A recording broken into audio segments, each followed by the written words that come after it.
One in four children in the U.S. who are living without biological stepfathers or adoptive fathers in the home. Because of that, there are behavioral and emotional issues, most of which 85% of imprisoned youth come from single-family homes. That's the stat. Statistics. Statistics doesn't mean all. It means the majority, right? Mm-hmm. Are there some single mothers who did a phenomenal job? Absolutely. Yeah, 100%. Right. Absolutely. 100%. And I think we got to remember that parenting is not just in the few years that you have with them, right? Mm-hmm. But if they develop mental health issues later in life, it could be the result of a lack of a father in the home. And so then as a single mother, you should do everything that you can to, do what you can to ensure those children get what they need emotionally, behaviorally, mentally. And part of that is going to be a sacrifice, likely for you, because you may not want to deal with that father. Yeah. But for that child's sake, you have to, right? There might be things you misunderstand from that father. Mm-hmm. But for the child's sake, you try to figure it out, right?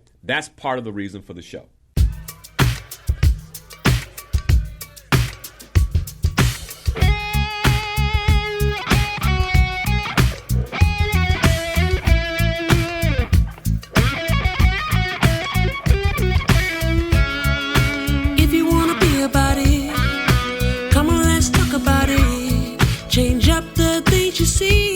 Open your mind to possibilities. Find your power, passion, and your purpose. It's time for you to walk in greatness. Let's murder mediocrity.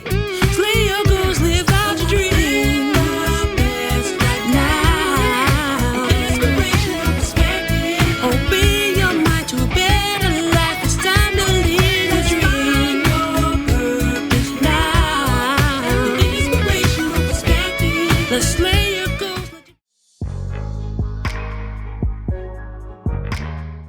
Have a group of fathers in the studio this morning, and the conversation that I'd like to have is really discussing the impact of a father's presence on children. The impact of a father's presence on children. If you recall, when was that our day? It was like maybe when we had Arnold Sandrich on and we talked about men, and it was last year sometime, I believe. Yeah, and we spent a lot of time talking about men and the struggles of men, in particular younger men, and the suicide rate among men. And a lot of that came down to a lack of a father, a lack of a father's presence in the home. And so this is a big deal. I want to run through some stats before I introduce these gentlemen, just to kind of set the context for today's conversation. And if you haven't already, make sure you reach out to your loved ones, especially any fathers who are, who can listen, and tell them to check out today's episode. But nearly 1 in 4 children in the United States, and if you want to get specific to that, right, you're looking at almost 20 million children live without a biological father, right? And when we say father, biological, stepfather, or adopted father in the home. Because I think we know that the presence of a man is the presence of a man. And if he's fulfilling the role of that father, then that's a true blessing. And so what happens is when that father is missing, 85% of imprisoned youth come from fatherless homes. And I really want you all to listen to these stats, and then we're going to kind of chat about that as fathers in terms of like what your perspectives on that might be. Fatherless children are more likely to skip school, perform poorly academically, and ultimately achieve less academic education, right? Mental health. When there's a father absent in early childhood, that is strongly associated with higher rates of depression, higher rates of depressive symptoms. And listen to this, especially in females.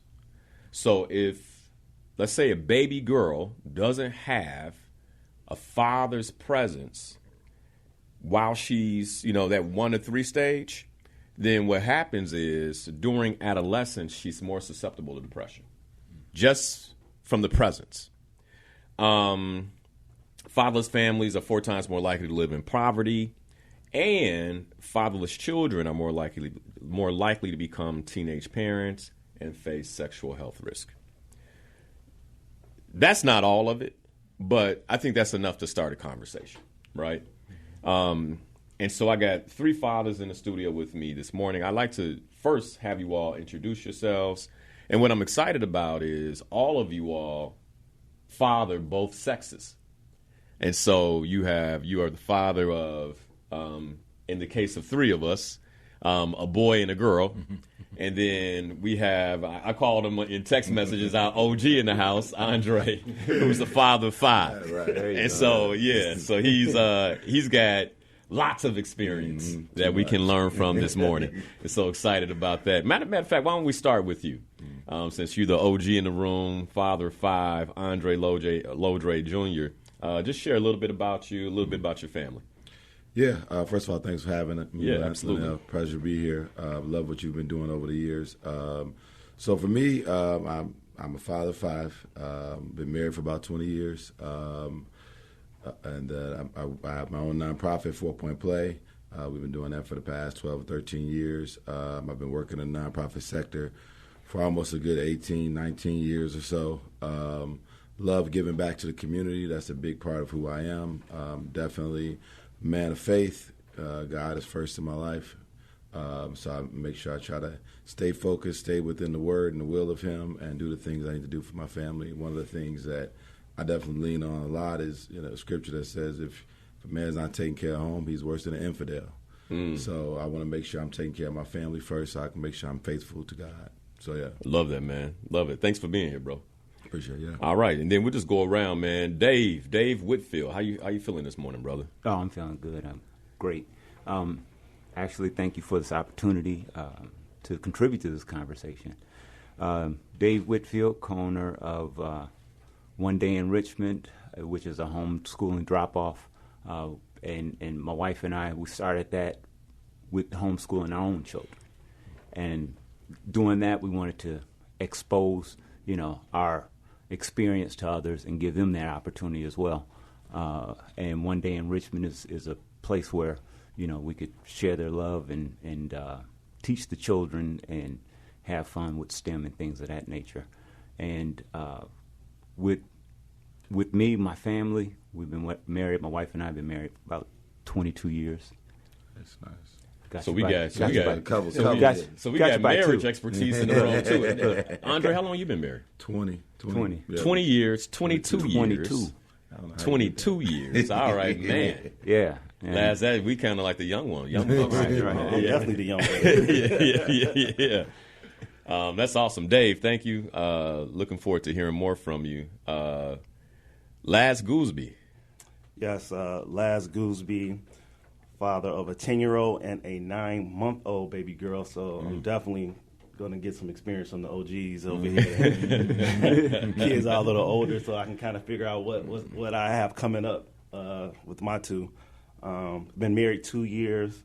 Been in the financial industry for maybe 17 years now in different aspects, wealth management, equity trading.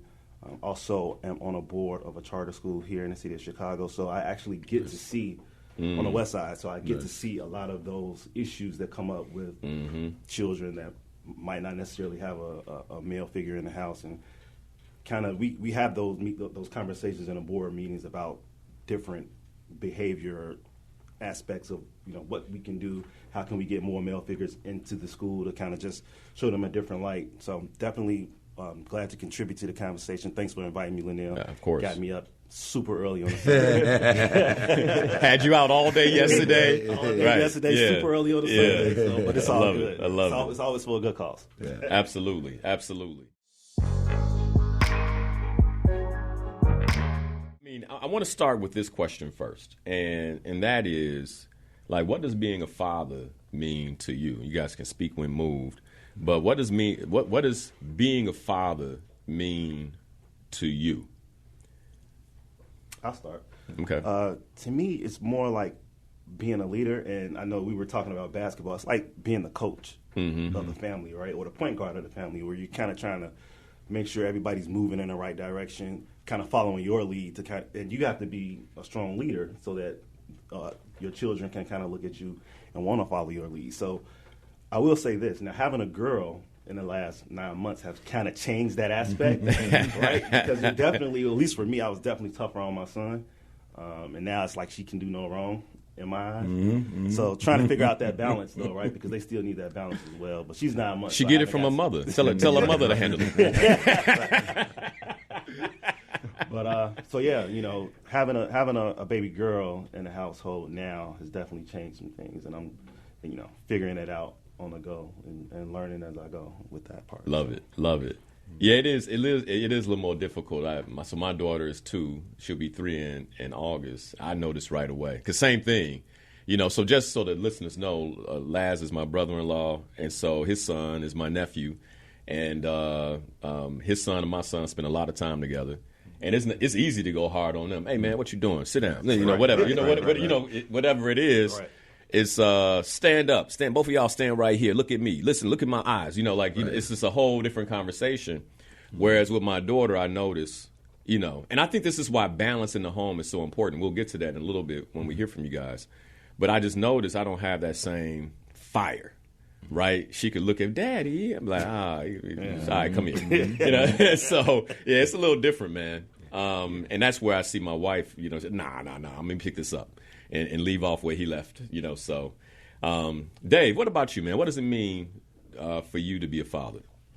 Now, for me, I'm fortunate. I came from a 2-parent home. So I saw that example in my father. Mm-hmm. Strength, sternness. And I come from a family, it's 8 of us.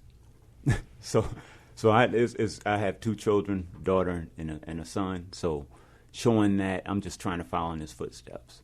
Got you. And trying to, distribute the same morals and values into my children that they instilled in me.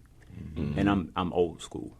Yeah. So I try, even though the new school is, they have some fancy things. Like I saw that before. Right, this is how it turns out. So so really trying to duplicate and follow in his footsteps, and then for my son when he has his children to try to emulate what I shared with him, so on and so forth. And then my daughter has an example of what she needs when she looks for a man. I got you. Yeah. Love that. Now, you're one of 8. Where do you fall? I'm number 6. You're number 6. I'm number 6. So, all right. So being like, I was the baby until my 2 younger brothers came. Okay. So, it's really having that many siblings. It's a sense of security, and then having that leadership from up top with the father, with the mother, and then, once you get the first 2 in line, then they get everybody else in line. And so, what was the makeup? Like you got 2 brothers, 6 boys, 6 boys, 6 boys, 2 girls, 2 girls. And the girls were how old? The girls were near the top. Near the top, okay. Near the top. Got you. Near wow. the top. So, a lot of wrestling matches. Got you. Oh yeah. Got you. I could imagine. And Dre, what about you, brother? I didn't realize he was 8 of you. I came from 8 too. Oh, really? So, yeah, except for my dynamic is I'm the oldest. So I had a little bit different. I'm the one that had to get in line. Right. So I had to get in line so everybody else could follow. So and then 6 boys and 2 girls too. But I had 2 girls at the end. Okay. Okay. And the baby girls. The baby girls. Get out. So they, awesome. they're the queens of the family kind of. They can't do nothing. Like you said, can't do nothing wrong. But for us, like my dad, my dad is a Marine. He's my stepfather, but he's a Marine. So it was like boom, boom, boom. You gotta stand there with your face on the wall, put your nose up against the wall, kind of deal. Stand in that corner, kind of stuff. Right. That discipline was there early on. So that's what I grew up in. But for me, lately I've really been getting into. As a father, just being more intentional about what I'm doing and casting a vision for my kids. Okay. I watched King Richard. I don't know if you guys have seen that. What a movie. Great movie, man. But what a movie. For me, it was just like, and, you looking at the fathers that's out there now, LeVar Ball, I just saw a story about Kyrie Irving and his dad, these things that are coming out about, fathers, and most of these individuals that are being successful, they're having that father that's impactful. Right. We grew up seeing MJ, Michael Jordan, every day with his dad all the time. Right. And that was a thing. So for me, it was really lately just trying to say, hey, I have to be more intentional about casting this vision for my kids, making sure they understand, like, hey, this is where you should be going, this is what you should be doing. And really important, like, laying that plan out. So for me, that's what I feel like the last year or so I've been like, this is where I got to lock in at as a father. And been trying to get into that mode a lot more. So I love that. I don't know if my kids like it too much, but I know it's not for right now. It's for the future. You know what? And I read an article about King Richard in particular that was talking about his Venus and Serena were talking about their experience with their father as girls and how they hated the sessions, they would be tired, they didn't want to do it sometimes, and he would be hard on them. And the biggest question was, well, what do you think about it now? Oh, I'm so grateful. I'm so grateful, right? Right. And I mean, when you look at, and it's not just about the financial blessing that came with that, right, but when you look at what that discipline created for them in their lives, the influence, impact, etc. Both of them are, I mean, hands down, 10 toes down, like, yeah, my dad did the right thing. Right. Yeah. Regardless of how I felt in the moment, he did the right thing. Yeah. And I think that's what speaks volumes about, I think any of us, when our children are older, did we do the right thing? Correct. Not right now when they don't like it. Right, right. And so, what do you all think the consistent presence that you have around your children offers your children emotionally? Especially when we look at these statistics, and a lot of this seems to be emotional, right? Depression, more symptoms of depression when the father's not in the home. I would even say in children, like typically struggling academically has a lot to do with what's going on for them emotionally, right? They can't focus mentally because of what's going on emotionally. Right. What do you all think the consistent presence of a father does? And in particular, the contrast between that and what's missing in a fatherless home. So what would your perspective on that be as men, as fathers, who, you're moving in a home, you kind of see the difference between how you and your wife parent. What do you think that missing emotional component is? I would say for me, I've coaching youth for the past, 10 to 12 years, and I've seen the difference between a fatherless kid and a kid that's have both. How would you describe that? I mean, my brother talks about that being in education. Yeah, it's a big difference. That fatherless kid is very much more emotional driven. They sit in their feelings a lot more, and it takes them a while to process that emotional piece. And a lot of times they don't know how to process it, so it just takes over. And so they'll fall into anger and frustration and, depression a lot quicker, and I see it happening just with basketball on the basketball court. And it's like, as a coach, you're trying to get them to process through it, get them to keep going on to the next play, because a lot of times you don't have the time to deal with that emotion right there in that moment, and so they don't have the techniques of how to process that. And I think when you have those kids that do have fathers, they tend to be quick to move on, quick to stay present and not worry about the past. Quick to like, hey, I can keep doing this. Yes, that was hard, but I can keep pushing out of this. I can keep going forward. And they're a little bit more outspoken sometimes, and so that's what the little things that I've noticed with those different, experiences that they're having, is that emotional piece takes over the kids that don't have a father a lot more quickly. Wow. And I think it stunts their growth, because now their relationships are all based on emotions, how you made me feel. Instead of like, what was your intent behind it maybe? Or did you mean to do that? Or that apology, what I accepted and move on. Like, no, they can't accept that apology. They're still in it. Right. Right. And so those are the things I think that really kind of differentiate the two groups. Got you. Dave and Laz, what about you two? Like, and I'm curious, because thanks for that explanation, because that kind of shows us the contrast in real time. Yeah. But what would you say is that peace? Like, what is that peace? You kind of gave me a word, but I'm curious what words you all may come up with in terms of that peace that's missing that a father provides. Like that, It could be a characteristic. It could be a way of being that a father provides a child, both daughter and, because I'm guessing for you, it's both daughter and sons. When you notice this. Yeah. I'll say like strength, right? Because as a man, you know, we tend to try to put everything on our backs, whether that's work, finances, you know, whatever the kids got going on. So long as they see that strength that you are providing, because, you know, as men, you know, typically on the outside, we don't show vulnerability. We don't show weakness. So they get that strength from us. They get that hero. My dad's a hero from us, because those are the things that we, you know, that they see. They don't see the other side when we having our own issues or whatever. So I think they see that strength, and that shows them that they can be strong, that they can go out, be the person that they want to be, lead, you know. I like that. Have those conversations that they want to have, and not kind of be timid. So, you know, it provides a level of strength where that gives them confidence, because they know, you know, I see my dad, he's strong.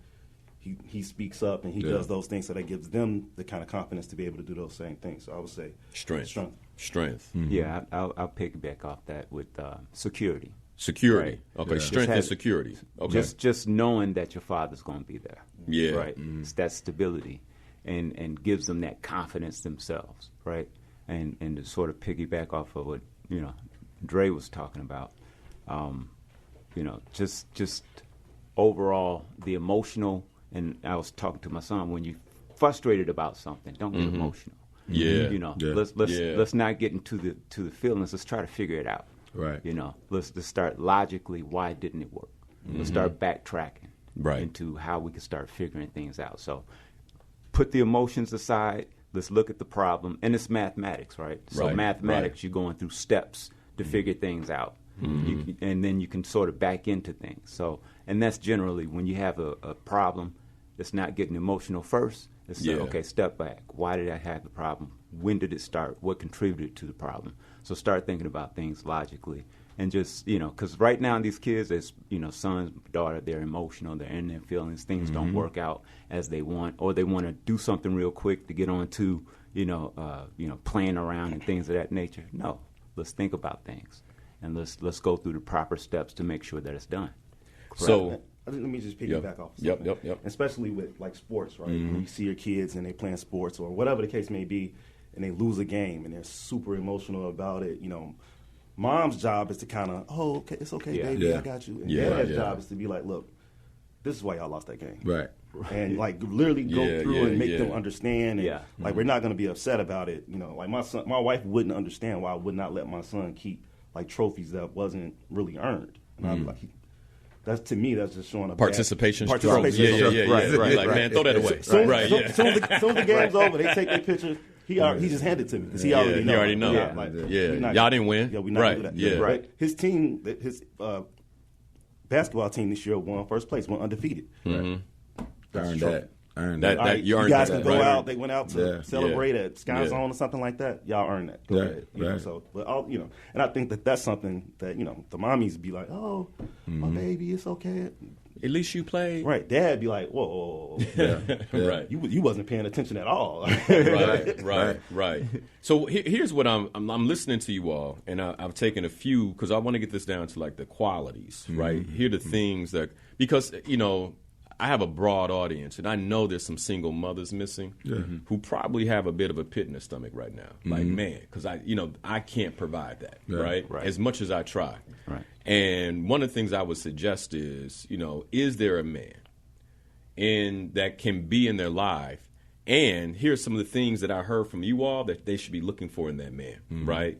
Logic, strong logic. Yeah, I mean, we talked about a lot. And I think that's one of the things, like, most of us as men rely on our logic over our emotions, right? Yeah. I feel this way, but mentally and logically, this is the thing to do. Right. Strength, stability, which I think is not just as a father, but even as a husband, is probably the main thing that our wives lean on. And, my wife would say, "Are you predictable?"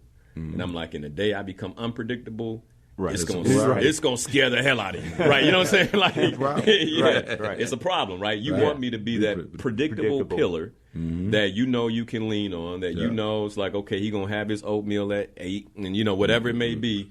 Like, I can depend on this. Always gonna be that way, right? So that stability. And then what I got from what you were sharing is honesty. Yeah. And not that, mothers aren't honest. Right. I think there's a different level of honesty that dads bring, right? Where it's mom is going to say, it's going to be okay. She's being honest. Mm-hmm. It is going to be okay, right? It's a different type of honesty. Right. Whereas dad is like, yeah, you're gonna need to step it up a bit, right? If you're gonna be okay in life, right. So you're gonna be okay, right? And you need to step it up, right? And so it's a different type of honesty, and maybe they might say brutal honesty. And then listening to you, Dre, the other thing I heard is resilience. Yeah, is that dads really support their children in being emotionally resilient, teaching them like, hey. You don't get to be in your feelings, and I don't know how many times I say that to my son. Like, hey, pull it together. Like, you can have your emotional experience. It don't stop nothing. Right. We got to keep moving. Yeah. And so those are the 5 characteristics I took from what you all shared. Good stuff, man. Thanks for that. And I think it really, in some ways, cauterizes like the qualities that a dad brings into the home. Have you noticed how your presence shapes your children? And in particular, you all have sons, and so I want to kind of, and the daughters are important, but I want to kind of focus on the boys right now. Like, have you noticed how your presence shapes your son's identity, along with his self-esteem? Any thoughts on that? Like just your presence and how it shapes your son's identity. Yeah, I would say, when I look at my son, and and it's funny, even with my dad, I come from a 2-parent household as well. My parents are still married. It's funny you find yourself like doing the same things that your dad did that back then you just assumed you would never do. Right. Never gonna do this to my kid. Not even that, right? When I have a child, I'll never do that. Right. Like, even like the small things, like for instance, my dad he worked for CTA. He was an electrician for CTA. Snap. And he would wake up super early in the morning, 6 a.m. And I'm like, I never want a job where I got to wake up that early. And here I am waking up 5:30 in the morning, walking out the door 6:30 in the morning. And it's just certain things like that. So subconsciously, you just being there shapes them, because now I'm like, okay, well, my dad did it. Like my dad had to get up and provide for his family. So there's no excuse for me not to do it. So that's one. But in my son's identity, he takes so many traits from me. Just as his mom, like even like the subconscious joke, like just a lot of the different things that he does reminds me of myself. And sometimes it's irritating, right? Because it's like, I want to be mad. Like, he got something to say. Like, I'm trying to discipline him. He has something to say, and I'm like, it reminds me of me so much, but I still have to say something. Right, but, right. I love that. It's still, him becoming strong. For instance, yesterday we were out, and I'm like, okay, Landon, what are we doing? You want to get on these rides or what? But I still have to let him, I can't force it. I didn't like roller coasters as a kid, but I still would get on them. So I'm like, I'm not going to force him to do this. Right. But eventually, he came out of it once he got around the boys and they were doing their thing. I think he was just more crushed that he couldn't go to power Hurricane. of peers, man. Absolutely. The power of peers is crazy. Yeah, it is. It is. Mm-hmm. Yeah. What about you all in terms of like that, the impact that you can like visually see you have on your son? I would say for me, this past year I had the opportunity to coach my son at his high school freshman basketball team. And it was just great seeing him every day in practice, coaching him. Awesome experience. Loved it. I was very, very blessed for that. And then, like, just seeing his response to me, but also he's like me, he got a mouth. You know what I'm saying? So he be talking a lot, and I'd be trying to cool him out, but, just like I couldn't control mine, he can't control his, and I think my wife got him out too, so I think he got double blessing on that. Yeah. So but it was just good seeing him walk into that space and, be himself, and at the same time, see him struggle with things too, and work through that struggle, and I think me being there kind of helped him process things a little bit better, a little bit easier, and I'm hoping that, that kind of helps him continue to develop and grow, because like you say, when you have someone that's consistently there and you see them, that helps you understand, like, hey, if they can be here then and do this, then I can be here and do this. Yeah. If they can deal with all they're dealing with, then I can deal with what I'm dealing with and still keep moving forward. And especially at that age, because it's so easy just to quit. At the end of the day, it's just easy to say, I don't want to deal with this, I'm done. But the fact of seeing him keep fighting and making that a part of who he is has been great to watch. That's awesome. Dave, what about you, man, and your son?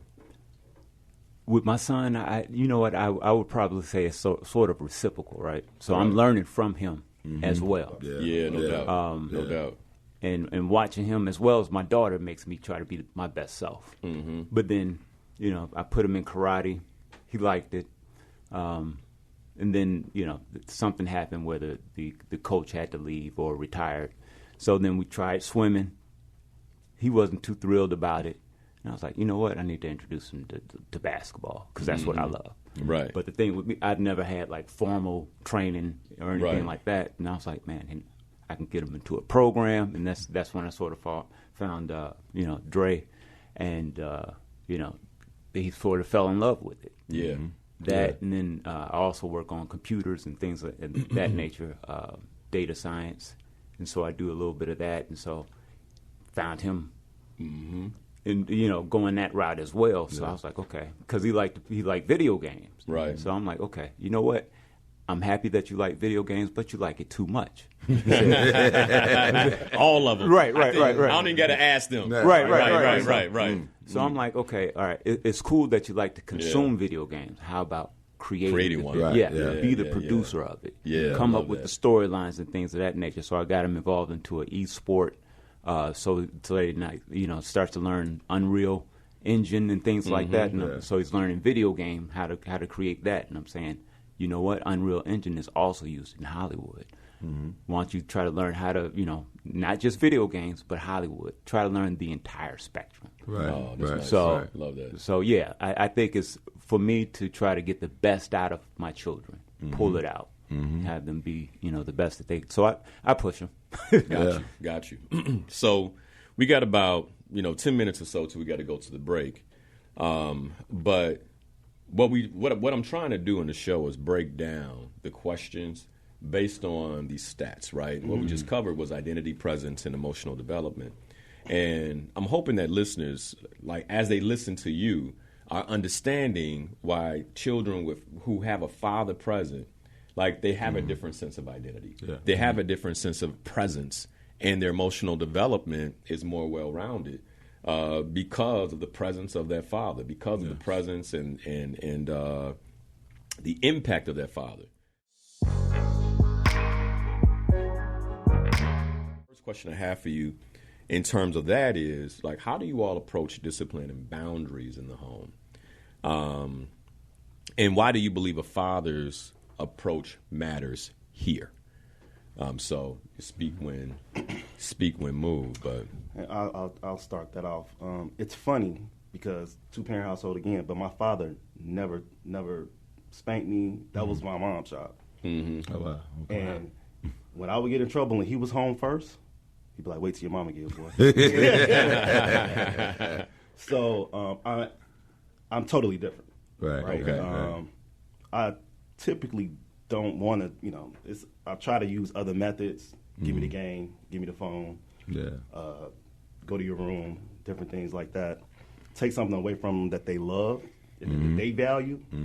Because, to be honest, like even when I was younger, like getting a spanking, I was, all right, give me that. Don't give me the punishment. I want to go outside and play basketball. Because it's over and quick. It's over quick. Yeah. It's over. Right? Yeah. So, but if you took something that I love, like I got to look out that window and see my friends out there playing, and I can't, and it's nice outside, that hurt way more. Way more. And so just trying to figure out, different creative ways to make them understand the value of behaving correctly, making sure that your grades are good, and if not, these are the consequences. Because there are consequences in life when you don't, do the right things. And so just teaching them those boundaries, like, all right, if this happens, this is what's going to happen next.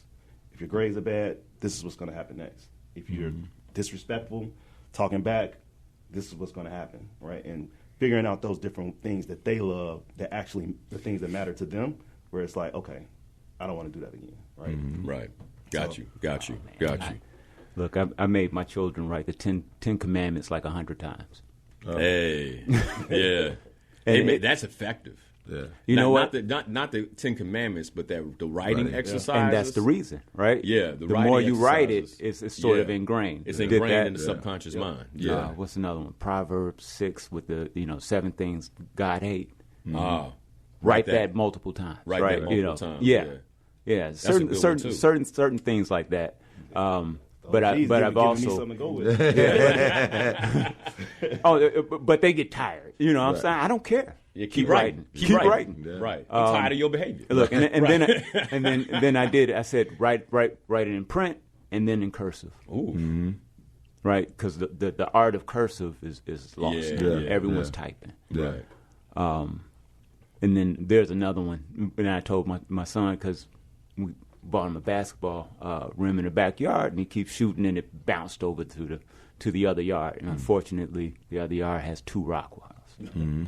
And the ball doesn't come back the same way. Right. Of course not. Right. So now I Go over said, there to get it. You might not come back.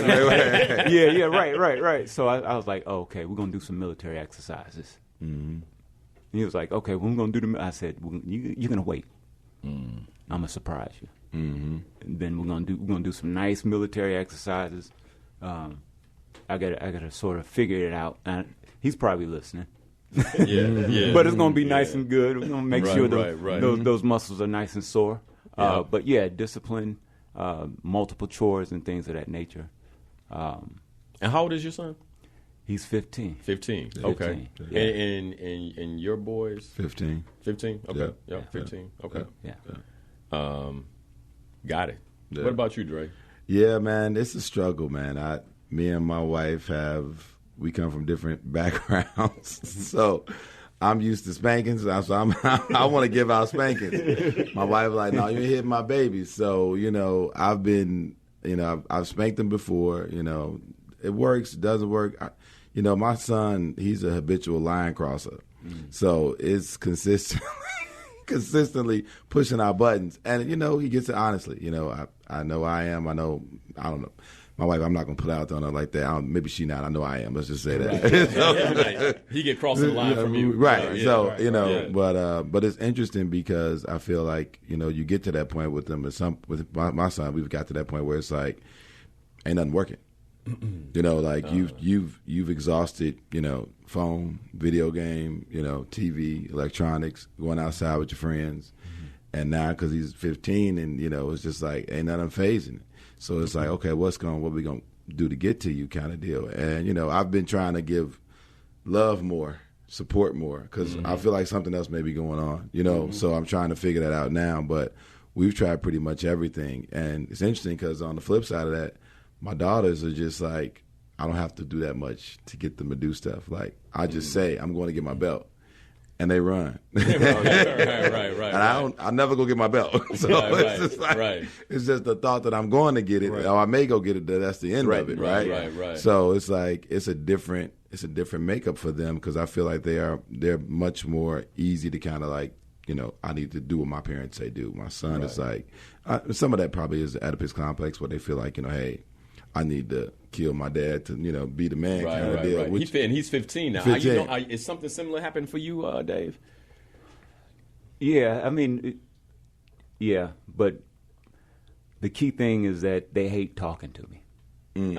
I'm guessing the same for you too. Yes and no. Yes and no. They will. My son will talk to me, but he talks to his mom more than me. Yeah, definitely that. But he'll talk to me about certain things that he knows he gonna get the answer that he wants from me. Let's just say that the answer he wants from his mama, he can go talk to her about. But I'm talking about discipline talk. Nah. The discipline talk. My wife say, "Oh, we're gonna see your daddy." Yeah. And I'm gonna give him a good lashing of about an hour. Mm-hmm. Good, like those lectures, boy. We're gonna nothing like a good long talk. We're going philosophies. They hate that. Man. Yeah. Back in, why did you do that? And, don't you think it was silly? Oh, they hate that. Yeah. And hey, look at me, man. When I'm talking, to exactly. Yeah. Right. Exactly. Don't lay down. Yeah. Don't lay down. Sit up. Sit up. We having a conversation. Exactly. Depending on the situation, stand up. Look me right right up my face. Like, we call need to it be the eye to eye now. Right. Yeah. Right. Okay. Got you. So it sounds like, I mean, when it comes to discipline, you guys have figured out. And I'm curious. What do you think could be missing in fatherless homes when it comes to discipline? And I recently, I'll put up the article. I read this article. Mm-hmm. Woo, this is going to be interesting. Now that I'm saying, I read the article. Let me say this: I read an article. Okay, your this article. is not You what I'm read saying. it. I didn't write This is not my thoughts. Right, Not my thoughts. Right, but it was talking about violence against women, and the source. Like, where does this come from? Why are there men who will willingly commit violence against women? Right. And the researcher basically, what they found is that most men who commit violence against women come from single mother homes. Mm-hmm.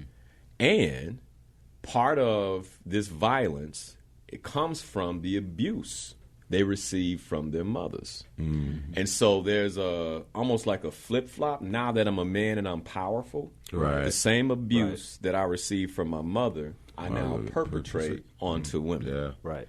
And by the way, it was an article that I read, right? And it was research. Right. That, it was research, right? Research exactly. article, yeah. A research article that was basically saying these things, right? Right.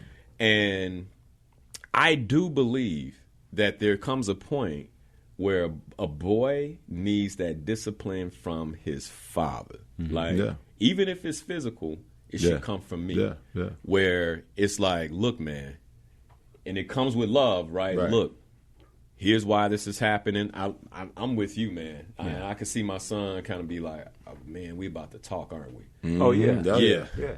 Yeah, we about to talk, Yeah. and I'm going to talk until I feel like you got it. Right. So the faster you get it, the better off you are, right? Right. And have that conversation. And even if it gets physical, and I'm like you all, like that's got to be the absolute last resort. It's not something I ever really want to do. But there are times where you like, something's got to happen. Yeah, right. Yeah, you asked for this one, right? Mm-hmm. And but that's also either preceded with or followed by a long conversation. Or both. Yeah. That ends with, and I love you. Right, yeah. And you know I love you, man. So.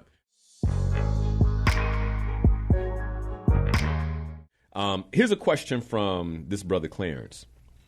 What does a father tell their sons about the ratchet culture out here today? Mm-hmm. And, how would you handle, and I think this is a good question for you all, 15-year-old sons, growing up well, maybe a older young lady who is chasing them, because that's the culture we in now. Mm-hmm. Like, how would you handle that with your boys? Yeah. This is real. Like, and if it ain't happened yet, it's coming. For me, I rely on Scripture. Okay. Right? As the moral, as the base, as the value. Look at their mother. Mm-hmm. Look at the women in the family. Mm-hmm. See how they act. Mm. These are examples. These are things that you should be aspiring to. Yeah. The stuff that's on the TV, I tell them they're paid to do that. Mm-hmm. Like Beyonce doesn't dress like that off the stage. She's fully clothed in many instances. Right. So they're paid to do that. So I'm saying, and people are emulating what they see on TV.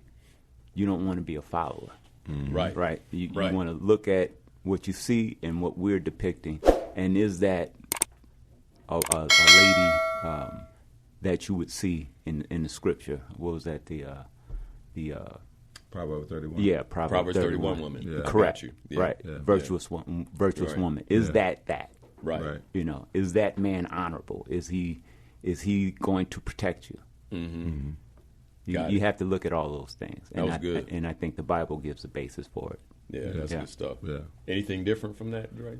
I agree with that completely. I think for me, it's the similar approach that we use, and just trying to get them to see that it's okay to be different, man. Yeah, it's that reality that when you're young, we just talk about this peer-to-peer power is very powerful. Peer pressure, very powerful. Yeah. Especially at this age group, 15, teenagers, like that's how they're, in some levels, identifying themselves. Mm-hmm. So we just say, we always talk about this big thing now, I'm built different. Are you? Right. Are you built different? Right. What does that mean to be built different? Mm-hmm. And so when you come at me talking about my friends or that, well, you built different. That's why you're not doing that. Got you. You know what I'm saying? I'm gonna lean into that a little bit more because that's what you know that saying, you know that slogan. So for us, that's what we really try to do. Like, hey, like we're doing this because you're different, and the reason why you're going to be different is because this is where you're going to go. Mm-hmm. This level we want you to get, ascend to, if you will. Mm-hmm. And so making sure our kids understand that it's important. That why behind everything that we're doing, especially now at 15, because and I'll just add a little bit onto that. It's just like using your own household as an example, right? Mm-hmm. Like, look at me and your mom. Are we acting like that? Are those the things that we are doing? Exactly. So if you don't see us, it's a reason why we're not doing That's that. good. Right? Yeah. And you being that example to say, hey, I guess, what do you say, ratchet culture? Yep. Yeah. You don't see ratchet culture in this in house. this house, right. So Right. that should be a visual for you to understand that that's not the basis of how we want you to grow up and how we want you to live. Exactly. And for me, don't get me wrong, I listen to certain music, but I don't listen to it in front of my kids. Right. So when they in the car with me, it's either we're not listening to nothing or it's, they might, sometimes my son might play a video game or something like that. Mm-hmm. But I like to listen to Jay-Z and Biggie and all of that stuff, but I don't listen to it in front of them. And it's not that they're never going to be introduced to it, right? Something's going to happen where they're going to hear some stuff and they're going to be like, oh, I like that song. And then that's when the conversations can start happening like, hey, but I'm not introducing it to him. Right. So, my son, all the music that my son likes is this music that he hears off like Sonic the Hedgehog soundtrack off the movie. And they want to keep hearing that over and over and over. Right. But, some of the ratchet stuff, I'm trying to keep it away from him as far as possible. As long as possible. Yeah. Yes. So, then when it, eventually will happen, because kids get older, they want to get on social media, and that's when they really start to see what the world is like. Yeah. That's when those conversations are going to start happening, and that's when you're going to have to really be locked in and in tune with what your kid is about, in the sense of, sometimes you might realize that your kid got follower traits, right? And you have to try to make sure that you get those negative qualities out of them if you recognize it, right? Instead of just letting it like, oh, he'll grow out of it. Sometimes you got to get in.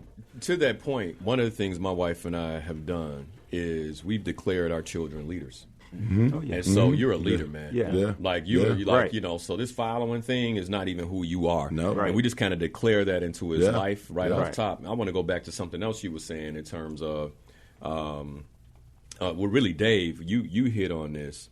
I love the idea of using scripture. Mm-hmm. And because as a human myself, I'm not perfect. And my son may or may not see something and say, well, Dad, what about that? Look, man, I was wrong.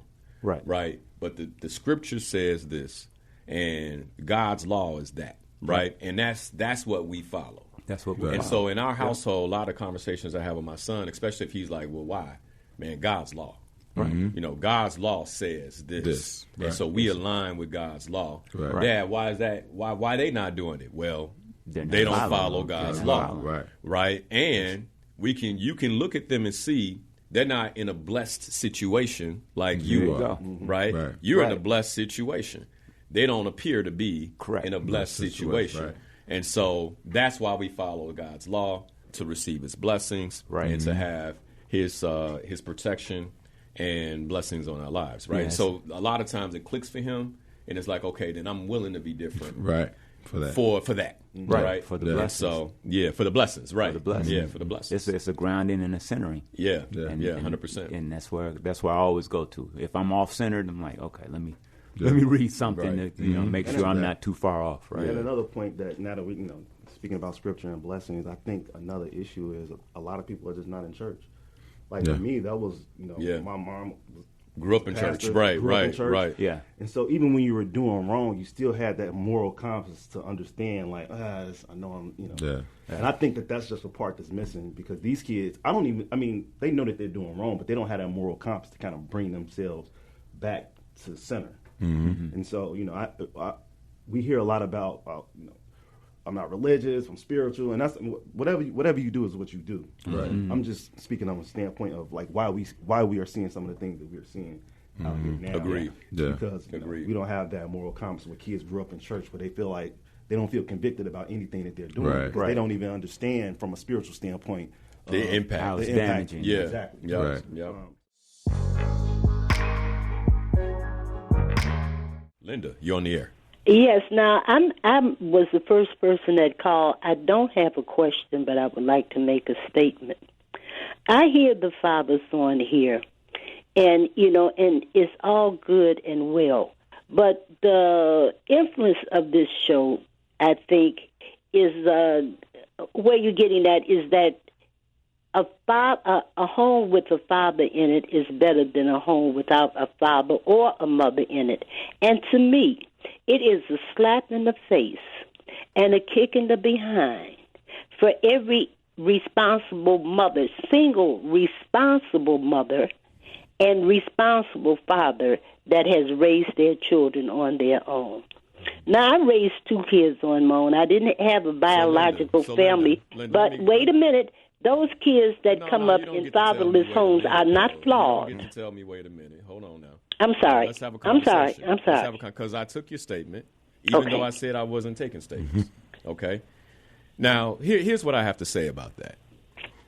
Every time men get together and have a conversation, it's offensive. Why is it offensive? For fathers who are in the home, and there's statistics that say it's better to have a father. So this is not about like how you feel. It just is. This is the truth. So we have fathers having a conversation. There has been research that came out of California approximately 30 years ago, and I'm an educator myself. I taught for 23 years. I've seen a variety of things. I worked in different areas of education. That said, the most important thing in a child's life is a good parent. If you have parents, good. But if you have a good, strong parent, those children are very successful. And I just want to say this. See, I was a single mother. My son, for some reason, sometimes the father cannot be in the home, Linnell. He could be in a hospital. He could be in jail. He could have died. But my son is a businessman, notwithstanding that I'm not a Christian. I don't believe in that. I'm a good Samaritan. He is the deacon in this church, the trustee, and his daughter, in a couple of months, we will be going to California for her swearing in. She passed the bar last month. Oh, awesome. So it's not, I think it's what you put into a child, and it's different than being engaged, being responsible for a child or being involved or engaged with a child. It's 2 different levels. And like I said, I was a single parent. I worked hard, went to school part-time, and I kept my kids in private schools. So, I mean, it can be done. And those children that come from single-family homes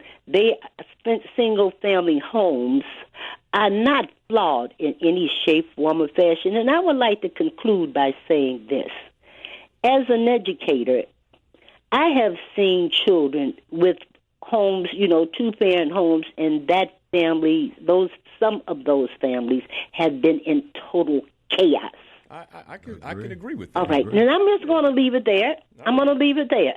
And you all have a good day. All right, you too, Linda. You too. Yeah, I think, I started off with percentages. I think sometimes we forget what a percentage means.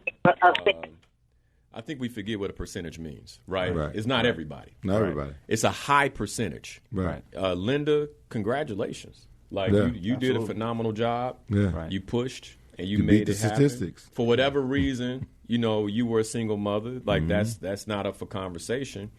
We're talking about statistically. And I think sometimes we forget what we mean when we go into statistics, right? Right. Like statistically, it doesn't bode well for the children. Mm-hmm. This is not a personal attack. It's fathers having a conversation about fatherhood. Mm-hmm. Right. We are going to see the world differently.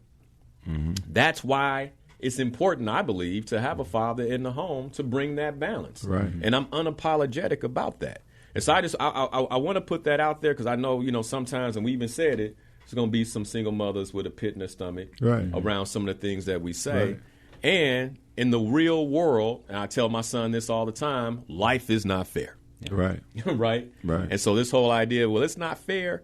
Hey, look, man, life ain't fair. Right. And things will happen to you. And, there's some people who lost their husband. Right. And became Mary, Yes.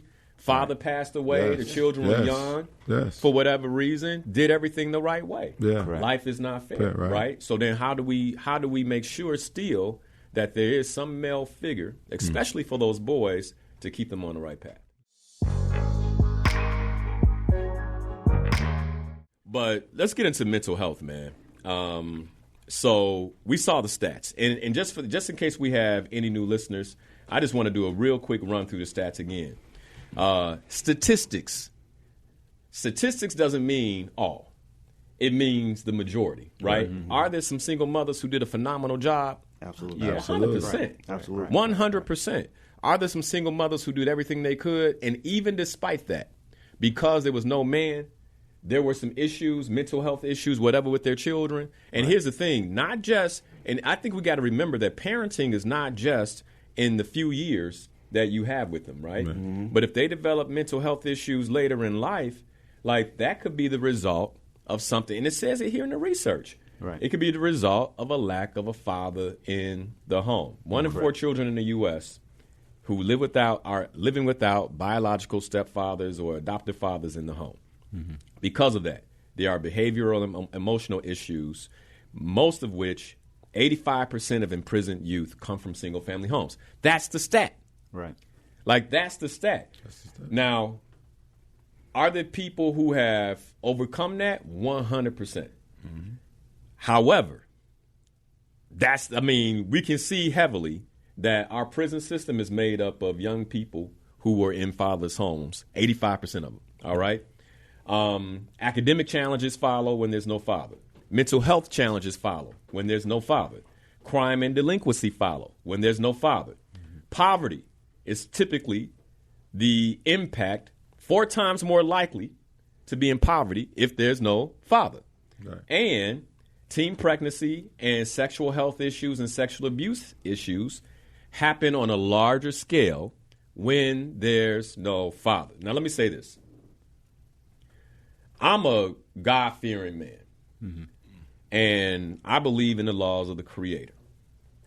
He ordained it for there to be a man and a woman. Right. And I firmly believe that when you don't have that, you're going to have issues. Yeah. Mm-hmm. And when you have it, you still have some issues. Right? So you kind of want that, right? Now, if you don't have it, I get it. And so then as a single mother, you should do everything that you can to, do what you can to ensure those children get what they need emotionally, behaviorally, mentally. And part of that is going to be a sacrifice, likely for you. Yeah. Mm-hmm.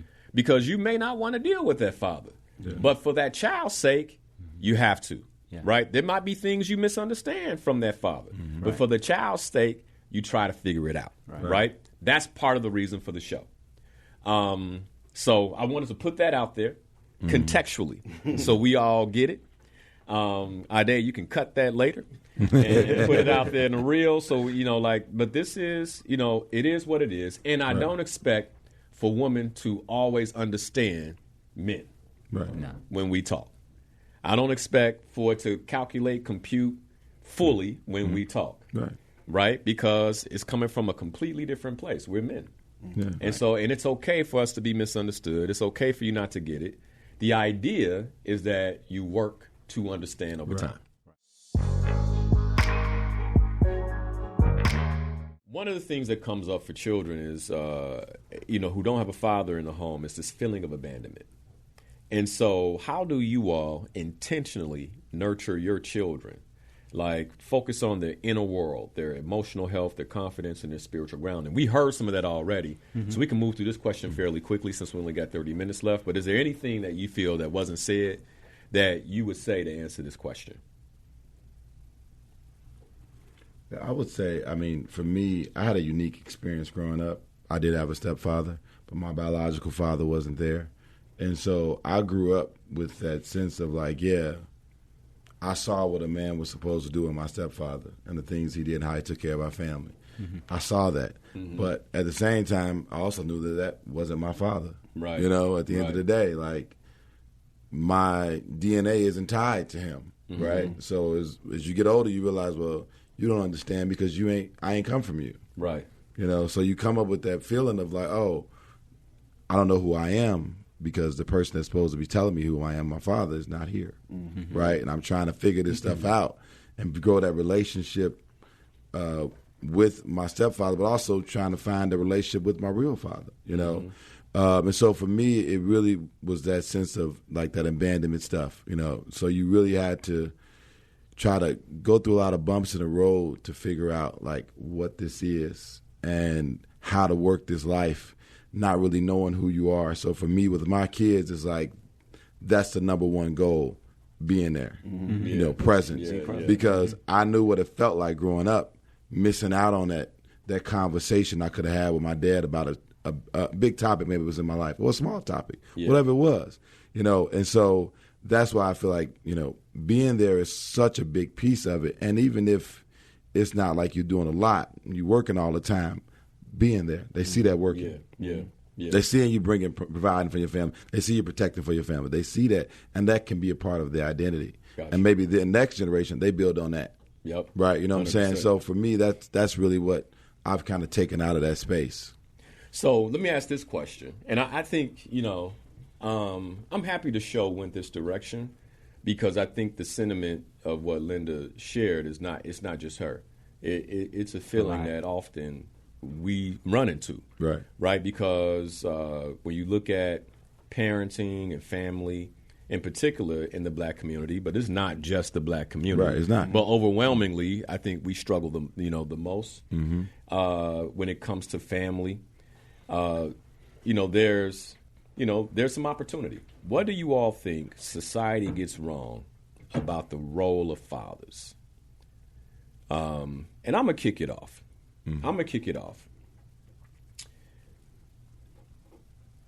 One of the things that I believe has been done through the use of television, sitcoms, etc., is almost like a dumbing down of the role of a father, right? When you can turn on almost any sitcom and the dad is a goofy.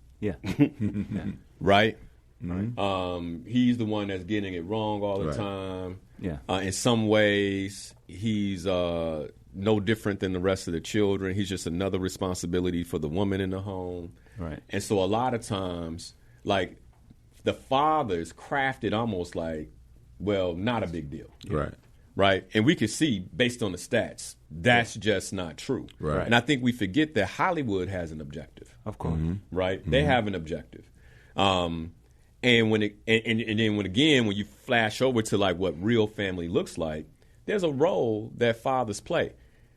I can't even watch some of this stuff because I just can't identify with. I mean, I see you all's head shaking, right? You're like, like, what is this? And you know, and I don't care if I like the actor. You know, one is like Mike Epps is a character in one of them, and like I can't hardly watch the Upshaws, bro, because I'm like, this guy. Are you kidding me? Like, that's not the role of a husband. That's not the role of a father. Like, you know, and he's a comedian, so he's playing this role and it's funny. But ain't nothing to laugh about when I see it. It's just like it vexes my spirit because that's not real life. That's definitely not what's happening in my home, and it's not what's happening in the home of the fathers I know, like you were, right? So what else do you think society gets wrong about fathers? Well, you know, let's just take it back a little bit. Just, you know, systemically, while we're using black fathers not in the house, right? So, you know, if in the 70s, 60s, if the mother was on welfare, the man could not be in the house.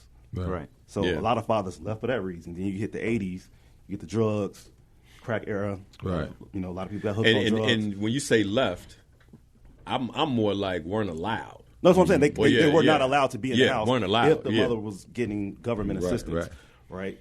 Not, you know, I'm sure he needed some assistance too, or together it would have been a better situation where maybe they could have gotten off assistance faster had the man been in the home. But per their rules, the man couldn't be in the house. So that was, to me, the start of it.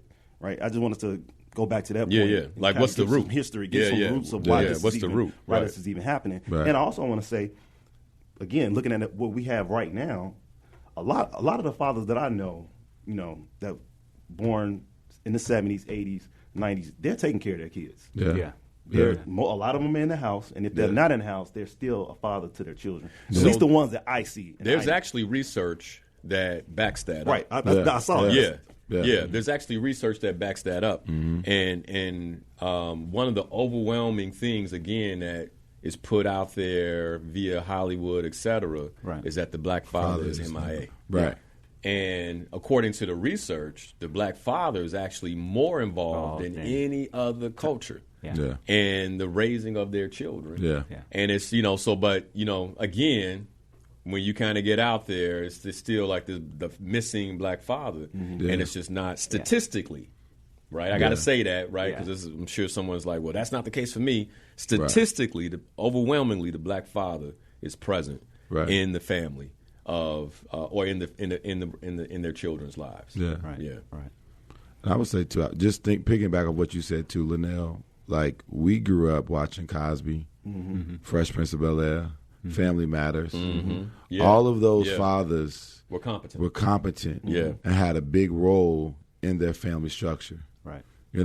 And you saw that dynamic as a kid growing up, and for me, I was like, I want to be that dude. Right. I want to be Bill Cosby on the Cosby Show. I want to be that guy, that dude. Dr. Hustable. Dr. Hustle. He there Right, with his right. family, everything. Like, this is it. This is hot. Like, Right. And his office is at the house and everything. Like, he all right there in the mix. So it's like, this is good. Wife was an attorney. Yeah. Wife was trying like it was. That's another thing when we talk about just the importance of a man and a woman in the household. Two parent income. Right. Yeah. That Yeah. matters. That matters. Because that that changes, decides man. those different Opportunities. that Yeah. your children Yeah. might have, where they Yeah. can go to certain camps and Yeah. be exposed to certain things. So I mean, Yeah. just from a logical perspective, Right. a financial perspective, Yeah. we can look at it from that point too. Well, I mean, the statistics say that married folks are more wealthy. Right. Period. Yeah. Period. Right. Yeah. I mean, and it adds up. And by the way, that is the case whether whether one parent is working or not. Right. And one parent, because now there are some fathers who do stay at home to support the mother who is out there getting it, right? Right, yeah. And vice versa. But that household is still wealthier successful, than a single household. I did a show some time ago with Attorney Fenton called The Case for Marriage, and one of the things we talked about was, financially, you will be better off, Right. when you are married for both men and women. Yeah, that's good stuff. I'll chip in with my show. My show is Good Times. Yeah. Okay. James Evans was Yeah. beyond He was real. that I've deal, never man. the only Yeah. closest one I've seen to James Evans, because after James Evans they killed him off. That's how real he was. Yeah. Was Rock. Right. I remember Rock. Yeah. Rock was good. Just stern, firm, Right. strength, and I think based on the stats, to me it's we got to evolve. And we evolve not, we have women's movement, we have a men's movement. What about the family movement? Mm-hmm. Yeah. Right? Yeah. I tell my children, I said, we are battling families. When we go out in the world, we're battling families. We're battling networks. Right. When Right. do we grow up and say, hey, we got to start networking? Absolutely. And Right. the easiest network is your family. Your family, no doubt. Your You family. just said something. Yeah. Because you're right. You Yeah. have a feminist movement for women, Yep. right? Now you have the red pill thing going on for young men, Right. which is not helpful, and it basically is like, well, women ain't nothing and all that. Right, I don't right, agree right. with that. Right. Obviously, I'm married and I got a Right. daughter. That Right. that's no good. Right. I want my daughter to get married, not to a red pill guy. Right. And so the family movement. The family movement. Yeah. And you know what? That's hot. we can't wait for them to start that. No, No. that's Right? something. They're not starting that. No. They're No, not they don't starting wanna that. start. That's the movement we have to start. Right. Correct. The Right. family Movement. Yeah. The importance of family. Family. Yeah. So I love that, Right. Dave. That's Yeah. good Yeah. stuff. Right. Yeah. That's real something good. to aspire to. That's something that we got to evolve Yeah. to. I want to switch it up a little bit because I think even with the how the show went, one of the things that often goes unseen, and I'm sure our wives have seen it, but goes unseen to the general public is the vulnerability of a father, the emotional expression of a father. And so how do you all model vulnerability and emotional expression to your children, especially your sons? In my household, every morning, get up and see my children, we hug. Ask them how they're doing. Yeah. You know. Yeah. Because it's a blessing every morning that, we have another opportunity. It's another opportunity. Right. And we treat it as that, Everything that we do, I tell them, did you give thanks this morning? I love Did you that. say the prayer? Yeah. So it's just a way to start your morning, to get your mind thinking that, okay, there's possibilities, there's things that I have to do. Yeah. And each one of them, you got to have a goal. Right. Some goal. What you doing today? My daughter's probably tired of me. Like, hey, are you looking for scholarships? Right. We need to be on it every day. Right. My son, hey, what do you want to be in life? And he's tired. So, I think I want to be a computer science. Well, that's what you're going to go to until you find something else. Got you. Right. So, I love that. What I heard there, Dave, was physical touch. Oh, yeah. Which I think sometimes we don't get the credit for how important that physical touch is with our son and with our daughters, right? And so thanks for that, bro. Hugs. In my house, kisses. Yeah. All those things are part of how we express love to one another as a family. And I think it's the vulnerable part and the emotional part that sometimes is missed. That we provide as fathers. What about you all? And it's funny you say. I just want to piggyback on something that he just said, right? Because the fathers, our fathers, they didn't show. Well, at least mine. Yeah. He didn't show love by it was funny. Yeah. One day we were at my son's grandparents' house, my father, my parents, and I forgot what it was, and I said, "Landon, give me a hug." And my father was like, "Man, don't be hugging him. Shake his hand." I'm like, "Man, that's how y'all did it." That's how y'all did it. Right. And you got to be able to Same stand. thing. You got to be able to know the difference between how you were raised and how you want your children raised. Right. Too. Correct. Right. So I'm like, that was y'all thing. That ain't gonna make that. That's not gonna do nothing. He want to give me a hug. That's what we gonna do. Another thing, now that my daughter is here, I drop my son off to school. We alternate prayer every morning. So one morning I pray, one morning he prays. And I can just see his prayer evolving. Yeah. He's hearing me pray, and I'm praying for different things. Right. And now I hear his, because he's kind of mimicking what I'm doing, but putting his own twist on it. Yep. Right. And and then just that self-assurance, sometimes they're going to do some things wrong. Let them know that it's okay to let them know that you're disappointed. Yep. But I know that you're going to do better, and we're going to keep going from there, right? Right. Yep. I love that. Right. Love that. What about you, Dre? I'm a lot more verbal. So I didn't hear "I love you" a lot growing up. So I say that a lot to my kids. Yeah. Every day, I'm like, "I love you." I just tell them hey, it don't matter. It'd be random. Just like, hey, I love you, right? Try to give him a hug. My son, he like, get off me, Dad. Oh, man. I'm like, I got you, boy. So, when does that stop? How old was he when he was kind of like, nah? Yeah, it's been recent, like within the last year or so. So I was 14, about 14, 15, like that. I got a few more years. Right. Okay. You got to enjoy those while you can. But, I got 4 daughters, so my girls. You get plenty of affection. Plenty of affection from them. So I got a 2-year-old, so every time I come home, she's running to the door. Daddy, Daddy, Daddy. Hey, man. Look, the babies know how to do it. Man, they know how to do it. The babies man. know. I tell my wife all the time, hey, take cues from your daughter. She knows, right. She get whatever she wants. Take lessons from your daughter. She will teach you how to get what you want. That's right, exactly, no doubt. Yeah. I love it. All right. When your children are grown, and you look back on their upbringing, what do you want them to say about who you were as a father? What do you want them to say about who you were as a father? Well, one, he was present. Yeah. I mean, I think that's what this whole show is pretty much about, just being a present father. 2, that I was supportive in their decisions. And 3, that I guided them or helped them mold whatever legacy that they were trying to build for themselves. Because I think, we all have our own thing that we want to do for ourselves. Right. We're still building our legacy as we're growing. Right. And we're trying to help them build their legacy as well. But hopefully, they'll look back and see how supportive I was. I mean, my kids are still young, 10 and 9 months. So I got some time to try to. And she crawling around. Oh, yeah, and she man, crawling she was around. at the house. I'm like, Livia, what are you doing? Oh, what yeah. are you She's you standing trying to up on move the thing. around? I'm like, oh, God. Yes. Yeah, Yes. she's moving. Getting it. Let the fun begin. Right. Yeah. That first 9 months is the easy part. Nice, right? boy. Yeah, now, Yeah. You're like, what was that in there breaking? right. Right. Man. She's already to that point because she's in the Yeah. walker pulling stuff down. Yeah. I'm like, Oh, there you God. go. Yeah. There you go. Yeah. But I would say for me, just that, of course, things you said, the presence is there, important, but that I was their support system, that at the end of the day, that I gave everything I had to them. I think that was a big thing for me is when I became a father, realizing that my father gave everything he had, and sometimes it ain't a lot. To be honest, you start realizing as a father, like, your father probably didn't get the things that they needed to give to you. Right? And so now for me, it's like, okay, I understand that.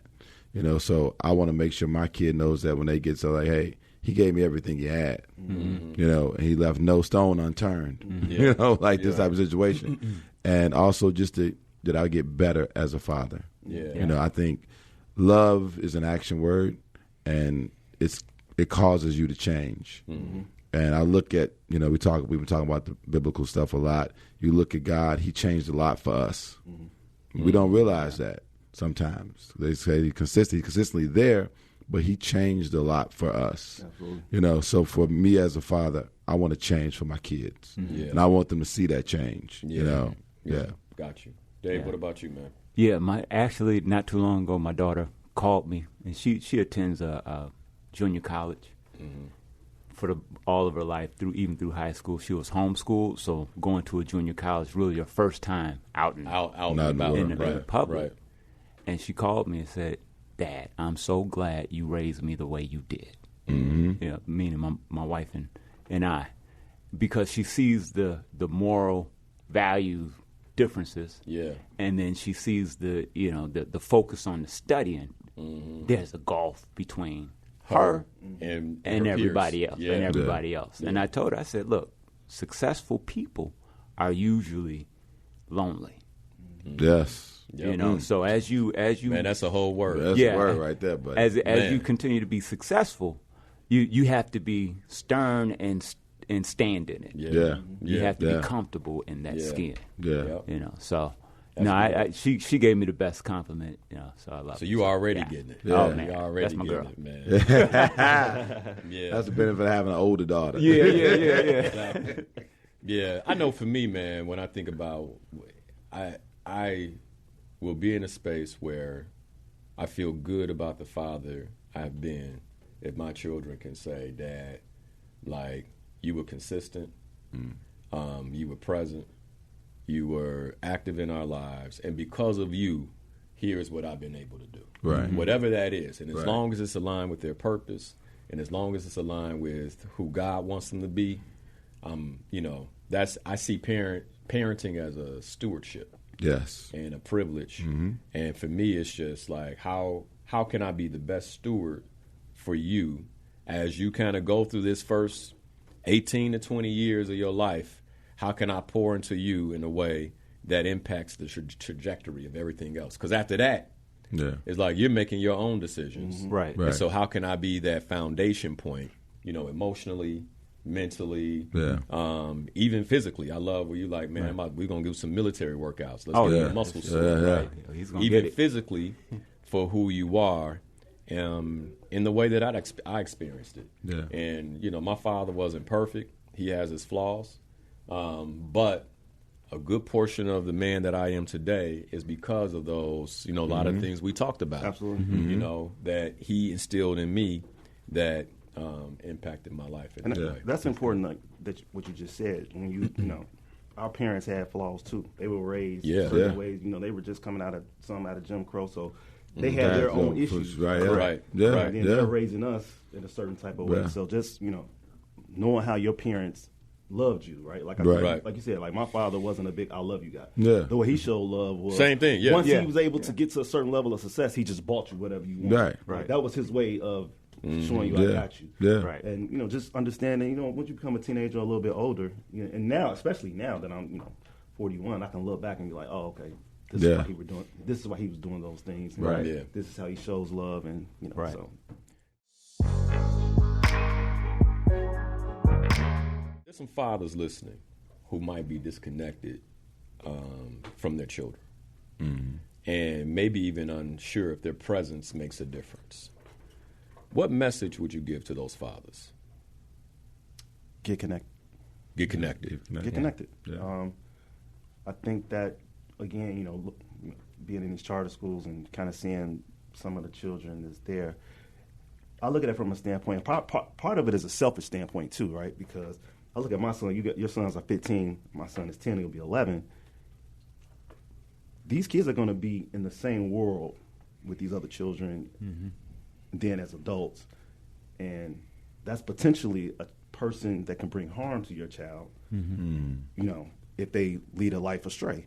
And so my whole thing is, like, even as men in this room, like, let's reach out more to some of these kids. And I know it's hard, especially like with work schedules. I get it. Like, my work schedule is crazy. But just trying to kind of lean in and grab someone to potentially keep them from straying away, or, you know, letting them see another side of success. Because a lot of times they don't even see it, right? You're growing up in Inglewood and you never leave in Inglewood. Not saying that there's no successful people in Inglewood. I grew up in Inglewood. But a lot of times once you have some success in Inglewood, you move. Yeah. You move out. Right. So what's left is, you know, what they see, and just being able to see something different, which is what helped me. Being able to see something different, you know, it kind of helps guide some of these other children again, because you just don't want, that's one less person that can harm you or your children in the future. I love that. Yeah, that's good. That's good. What about you all? What message would you give to fathers listening who might be disconnected? Well, I'll say, you know, exactly, get connected, but be selfless, right? Having a child, it's a sacrifice. Yeah. Right? Marriage is a sacrifice, right? Invest in someone other than yourself, and watch the fruits. Yeah. You know, just my children, is a lot of work we put into them. Sometimes they go astray, but when we see that bright light, that fruit, that you know, it's just amazing. It's probably it's better than any award that I could ever win. I love that. It's just to see them progress, just to see them think things through. So I'm interested. I want to see them at 25. I want to see them married. I want to see them be successful. And then I just want to sit in the back and just grin, just prideful. Right, just prideful. Right? But I'm putting all that work in, and I want to see the results of it. I love that. Right. Yeah. Don't let the mistake be a failure. At the end of the day, you know, situation happened, occurred, you know, whatever it was, however you got to the point that you're at where you're not connected with the child, don't let that stay like that. Fight for it to be different, fight to be in their life, whatever it takes, you know, and keep fighting for that kid, because that's what you would want somebody to do for you, right? Yeah. You want somebody to fight for you, Yep. you know, Yep. and you sometimes, I've been that father that's had to fight to be present when you're dealing with that challenging situation or that mistake that you made. So keep fighting for that. Yeah. Got it. One sentence, I want you to share with me, what's the invisible gift a father gives to his children? And this is something statistics can't quite measure. But, you know, what would you say is the one gift that a father gives to his children that statistics can't measure? We kick the show off with you, Dre. I'm going to start with you last. I'll say the one sentence is giving a child security. I feel like with security, they can kind of grow to do a lot of things, right? They can become themselves. If they're secure, if they're secure with you and secure within themselves, if you grant them that, whether that's financial, whatever the case may be, where they can really truly Emotional, mental, all of just a security. Physical. Like you're their security, Right. Physical, right? Yeah. If they feel secure, like knowing that their dad has their back, That's good. in all of those different areas. I mean, that's probably the reason your wife is with you, right? Right. You don't want no man that can't secure. You go to the show. Right. You go to the movies and somebody say something to you. You can't throw hands or exactly, nothing. right? Yeah, right. I think, you know, that's a big impact for our children. All right, we almost out of time. I want to make sure real quick, real fast. I say wisdom. Wisdom. Yeah, I love that. Talk about the things that what I've that done can't be wrong, measured, yeah. and what I did right. Give that to the next generation and let them blossom and do with that. Got it. Dre? I'm gonna say discipline. I love this quote Mike Tyson said. Discipline is doing something you hate like you love it, and that's what you got to teach your kids. Yeah, Absolutely. Yeah. I got it. I love that. The invisible gift, I believe, every father gives their child, man, is just perspective and an example. I know a lot of who I am is what I saw in my dad. I had somebody to emulate. This is how you stand. Yep. This is how you walk. This is how you run. This is how you work. And I believe that the invisible gift is just something to emulate. That perspective, something to watch and imitate. Thank you for watching Inspirational Perspective. If you love this show and you want to see more content like this, you can go right here. And if you like this subject and you want to see much more content that we have available for you, just click the button here.